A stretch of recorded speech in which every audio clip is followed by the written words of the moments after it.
Assalamualaikum warahmatullahi wabarakatuh. Perkenalkan nama saya Motian Fari Gunawan dari kelas PRP Samsung absen 16. Kali ini saya akan mempresentasikan tugas saya yang saya tulis di PowerPoint dengan bertema modul pemrograman dasar semester 1. Ini adalah tugas merangkum modul pemrograman dasar selama semester 1. Oke, yang pertama kita bahas adalah algoritma pemrograman.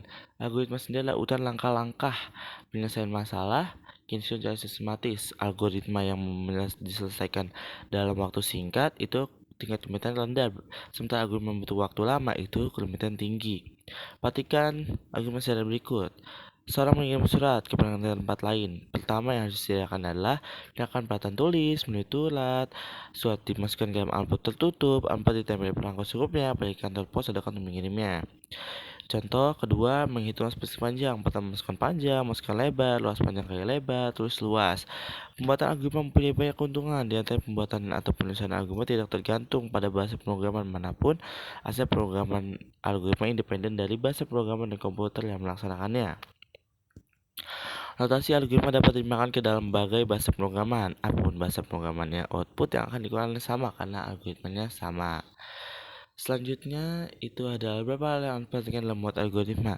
Teknik algoritma berisi deskripsi langkah-langkah penyelesaian masalah. Kedua, tidak ada notasi yang baku dalam penulisan teks algoritma seperti notasi bahasa pemrograman. Notasi yang digunakan dalam menulis algoritma disebut algoritmik. Setiap orang dapat membuat aturan penulisan dan notasi algoritmik sendiri.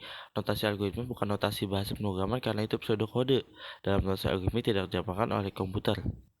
Kelima, algoritma sebenarnya digunakan untuk membantu kita dalam mengonversikan suatu masalah ke dalam bahasa pemrograman.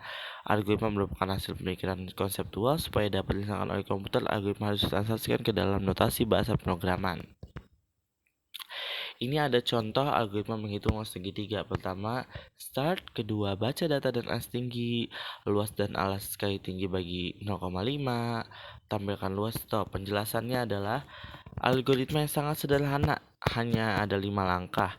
Pada algoritma ini dijumpai peluangan apapun atau pemilihan. Semua langkah dilakukan hanya untuk satu kali. Sekilas algoritma di atas benar, namun apabila cermati maka algoritma ini mengandung kesalahan yang mendasar, yaitu tidak ada pembatasan pada nilai data untuk alas tinggi. Itu dia penjelasan dari algoritma di atas. Bedanya algoritma dan program. Algoritma adalah metode dan tahapan sistematis dalam program, sedangkan program adalah kumpulan pernyataan komputer. Jadi program itu dengan menggunakan bahasa programan, jadi disebut bahwa program adalah suatu implementasi dari bahasa pemrograman. Program sama dengan algoritma plus bahasa atau struktur data. Untuk menerjemahkan bahasa pemrograman yang kita tulis, maka diperlukan compiler dan interpreter. Compiler adalah suatu program yang menerjemahkan bahasa program atau source code ke dalam bahasa objek secara keseluruhan program. Sedangkan interpreter adalah perbedaan dengan compiler. Interpreter menganalisis menginstruksi setiap baris dalam program secara keseluruhan. Jenis bahasa pemrograman ada dua, yaitu programan tingkat rendah dan bahasa pemrograman tingkat tinggi. Cara penulisan algoritma ada tiga, yaitu pertama, Structured English atau SE merupakan alat yang cukup baik untuk menggunakan suatu algoritma. Dasar SE adalah bahasa Inggris, namun kita dapat memodifikasinya dengan bahasa Indonesia sehingga kita dapat menyebutnya dengan Structured Indonesia atau SE. Kedua, dengan cara pseudokode. Pseudokode adalah kode yang mirip dengan instruksi kode program sebenarnya. Pseudokode didasarkan pada bahasa pemrograman sesungguhnya seperti Basic, Fortran, dan Pascal. Pseudokode yang berbasis Pascal merupakan pseudokode yang paling sering digunakan.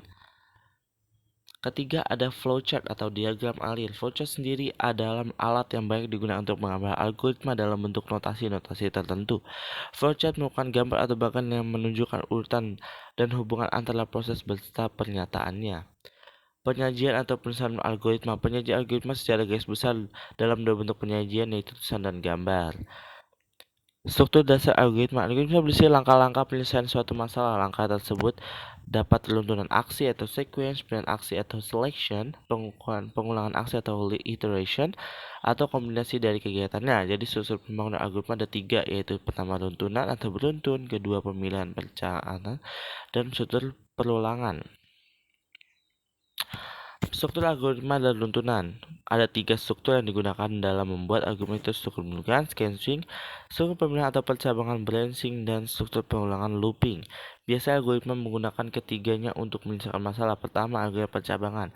Sebuah program tidak selamanya akan berjalan dengan struktur yang berurutan. Kadang kita perlu berubah urutan pelaksanaan program meloncat ke baris tertentu. Peristiwa ini kadang disebut dengan percabangan atau pilihan atau keputusan.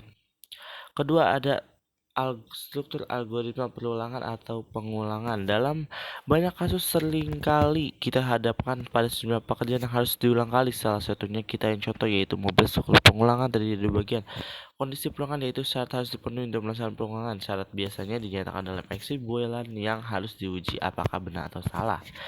Badan pengulangan yaitu salah satu atau lebih instruksi yang akan diulang. Pada struktur pengulangan biasa juga serta dengan inisiasi terminasi. Struktur pengulangan dengan for. Pengulangan dengan menggunakan for merupakan yang paling tua dalam bahasa pemrograman. 3. Ada struktur pengulangan dengan while. Pengulangan dengan while adalah jawaban permasalahan ini. Seperti halnya for, struktur pengulangan dengan while juga merupakan struktur yang didukung oleh hampir semua bahasa pemrograman namun dengan sintaks yang berbeda. Oke, lanjut ke bab 2. Pengenalan bahasa program. Bahasa C merupakan program dari bahasa BPCPL yang dikembangkan oleh Martin Richards pada tahun 1967. Selanjutnya bahasa ini memberikan ide kepada Ken Thompson yang dikembangkan bahasa disebut B pada tahun 1970. Pendengar selanjutnya dari bahasa B adalah bahasa C oleh Dennis Ritchie sekitar tahun 1970-an di Bell Telephone Laboratories Inc. Sekarang adalah AT&T Bell Laboratories. Bahasa C pertama kali digunakan oleh Computer Digital Equipment Corporation (PDP-11) yang menggunakan sistem operasi Unix. Hingga saat ini program C telah merata di seluruh dunia. Hampir semua perguruan tinggi memberikan bahasa C sebagai satu mata kuliah wajib. Selanjutnya, IDE. IDE merupakan singkatan Integrated Development Environment. Merupakan lembaga kerja terpadu untuk mengangkat ide dari Dev C++ dapat digunakan untuk menulis naskah program, mengkomprehensif program atau compile, melakukan pengujian program atau debugging, mengaitkan objek dan lebih ke program atau linking, menjaga program atau running. Ini terbagi menjadi 4. Penama menu utama, jendela text edit, jendela message, baris status. Menjalankan program. Penjelasan proses setelah merupakan suatu proses menerjemahkan program, melakukan proses linking, memfile eksekusi atau exe, dan sekaligus menjalankan program. Caranya klik menu debug run, menekan hotkey Ctrl plus F10, serta program C atau C++. Penjelasan struktur program C++ sama seperti program terdahulu. Struktur program C++ terdiri sejumlah blok fungsi. Setiap fungsi terdiri dari suatu atau beberapa pernyataan yang melaksanakan tugas tertentu. Selanjutnya ada model memori. Model memori penjelasan C atau C++ mempunyai 6 model memori untuk program dan data. Model-model memori tersebut adalah model tiny, model small, model medium, model compact, model large, dan model hug. Bab 3. Ada dasar pengamanan C++. C++ adalah bahasa pengamanan hasil dari pengembangan bahasa C. Sintaks penyelesaian C dan C++ hampir mirip, tetapi berbeda dalam langkah penyelesaian masalah. Pada bahasa C, langkah penyelesaian masalah dilakukan dengan cara membagi-bagikan dalam sub masalah yang lebih kecil, yang dikenal sebagai bahasa atau prosedural. Sementara C++ berjusur berorientasi pada objek. Permasalahan dibagi-bagi ke dalam beberapa kelas. Itulah mengapa C++ hasil pengembangan jenis tersebut ini populer di kalangan perusahaan software besar antara lain Firefox dan Adobe. Setiap versi C++ punya dasar yang sama, letak perbedaannya hanya pada fitur dan atau ditambahkan, namun komponen if loop, variable, dan fungsi tetap ada semua versi. Menguasai dasar-dasar pengembangan bahasa C++ adalah modal untuk programmer andal. Selain pelajari Pascal untuk mengambil logika pengembangan dasar dan algoritma berikut dasar-dasar C++ yang harus kamu ketahui. Pertama, menyiapkan peralatan. Sebelum mulai belajar, pastikan dulu kamu sudah mempunyai 2 alat ini, komputer, text editor, dan compiler. Text editor yang kamu pakai untuk menulis kode program C++. Sementara compiler merupakan program yang dipakai sebagai penerjemah bahasa C ke dalam bahasa mesin. Tujuan agar komputer bisa memahami perintah bahasa C tersebut alternatif lain. Kau bisa langsung memegang objek C++ yang dirancang khusus untuk pengembangan bahasa pemrograman C++. Sebagai contoh, Dev C++ 5.11 atau IDE Visual Studio 2015. Kedua, mengenai struktur program C++. Setelah peralatan kamu siap, kamu perlu mengenai struktur program C++ antara lain mengetahui seperti kode standar C++. Ketiga, mendeklarasi variabel secara konstanta. Kamu dapat mendeklarasi variabel dengan menulis tipe data yang dimaksud, baru diikuti dengan variabel sementara. Untuk variabel yang konstanta, kamu bisa mendeklarasi fungsi const dengan menulis tipe data dan variabel dan value dan atau nilai. Selanjutnya ada membuat dokumentasi dalam bahasa program C++. Sering disebut sebagai komentar, yaitu di catatan dokumentasi yang biasa ditulis oleh programmer. Membuat kode langkah ini sebagai penjelasan untuk mengingat ketika membaca suatu bahasa atau kode ada dua tanda yang dimulai dipakai bahasa C++ sebagai penanda sebuah komentar. 1. Tanda seperti itu yang ada di PowerPoint saya untuk komentar satu baris. Tanda seperti itu untuk komentar lebih dari satu baris. Setelah memahami prinsip dasar bahasa C++, kamu bisa menunjukkan dengan bahasa topik lain. Misalnya, kamu dapat mempelajari berbagai hal dasar C++, input, output, tipe data operator, struktur kontrol. C++ adalah bahasa programming tingkat tinggi yang populer di kalangan perusahaan software.